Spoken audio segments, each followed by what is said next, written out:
de Argentina.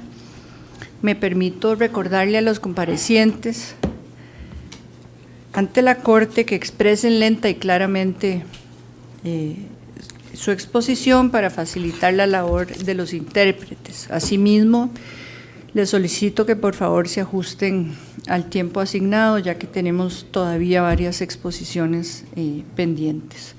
Corresponde ahora la palabra a la representación del equipo de investigación Impactum y el programa para el estudio de los derechos humanos en el contexto de la Facultad de Derecho y Criminología de la Universidad de Gante, Bélgica.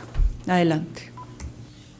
Muchas gracias, Presidenta. Muy buenos días, estimada Presidenta y demás juezas y jueces de esta honorable Corte Interamericana de Derechos Humanos y demás presentes.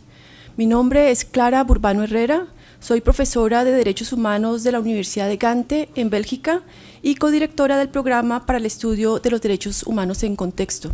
Y junto con mi colega Germán Parra Gallego, investigador doctoral de la misma universidad, nos dirigimos a ustedes en nombre de los equipos de investigación Derechos Humanos en Contexto e Impactum. Nuestro trabajo se centra en el análisis de los derechos humanos y el impacto de las medidas provisionales y cautelares en favor de personas privadas de la libertad en 6 países de la región: Colombia, Perú, Ecuador, El Salvador, Nicaragua y Guatemala. Agradezco la oportunidad de presentar observaciones a la solicitud de la opinión consultiva formulada por el Estado argentino, y para ello nos centraremos en las intersecciones entre el cuidado y la privación de la libertad. Esta es una ocasión propicia para visibilizar y reconocer que las personas privadas de la libertad, sus familiares, especialmente mujeres y personas a cargo, son también sujetos titulares del derecho al cuidado. En esta intervención nos referiremos a 8 aspectos relacionados con el derecho al cuidado, a saber: 1. El marco jurídico. 2. El cuidado intramuros. 3. Las mujeres privadas de su libertad en el marco de las políticas antidrogas.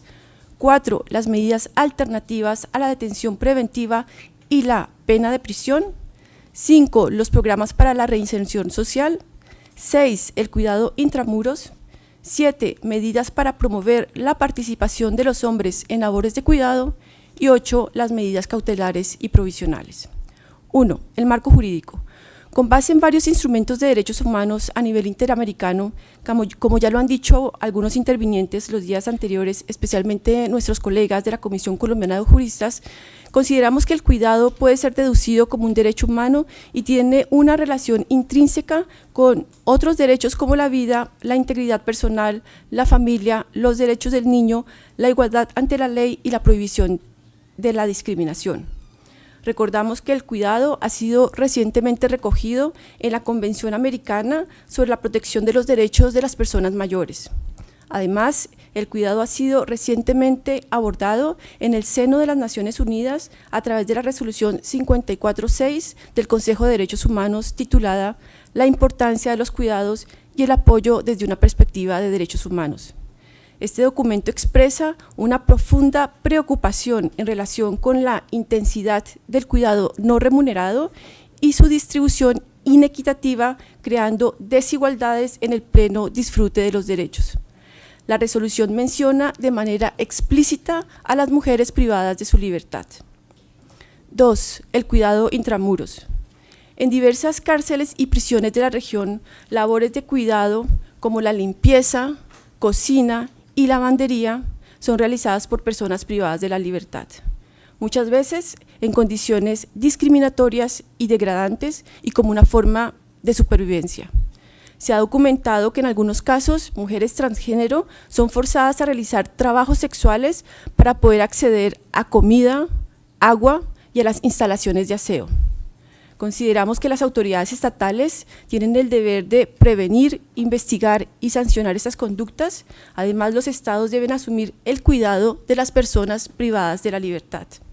Por otro lado, en la opinión consultiva 29 del 22, la Corte se pronunció sobre diversas medidas en favor de niños o niñas que viven con sus cuidadores en lugares de privación de la libertad. En este contexto, remarcamos que los estados deberían implementar actividades para incentivar el autocuidado de la persona cuidadora y capacitar al personal penitenciario sobre el derecho al cuidado. 3. El marco de las políticas antidrogas. Teniendo en cuenta el acelerado crecimiento de la población femenina privada de la libertad, en especial por delitos relacionados con el tráfico de drogas, la Corte debería instar a los estados a analizar si las tareas de cuidado y la manutención de sus familias han tenido alguna relación con la participación de las mujeres en dichas conductas, así como factores de riesgo, coacción o explotación. Consideramos que la ley y el sistema judicial deberían valorar si proceden causales de sustitución de la pena de prisión y detención preventiva. Con su venia, señora presidenta, cedo la palabra a mi colega Germán Parra Gallego, quien continuará con nuestra intervención. Honorable Corte, con su venia continúo con el punto 4, las medidas alternativas a la privación de la libertad, prisión preventiva o pena de prisión. Consideramos que estas medidas, además de beneficiar a mujeres embarazadas, madres y personas cuidadoras, bajo un enfoque de interseccionalidad también deberían cobijar a otras mujeres, teniendo en cuenta su situación socioeconómica, edad, raza, etnia, ruralidad y experiencia de victimización previa. 5. Programas de reinserción.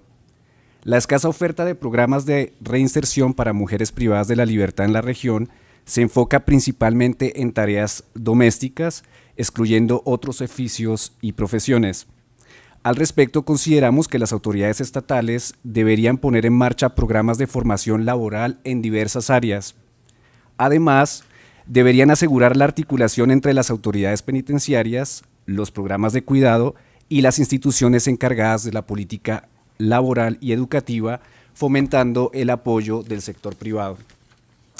Independientemente de que las personas cuidadoras cumplan su pena en un domicilio o la prisión, los estados deberían brindar apoyos para la generación de ingresos, acceso a servicios médicos, la participación en actividades educativas o recreativas, así como autorizarlas a acompañar a sus hijos o hijas a la escuela. 6. El cuidado extramuros. En algunos contextos son las mujeres quienes proveen a sus familiares privados de la libertad artículos, bienes y servicios de primera necesidad.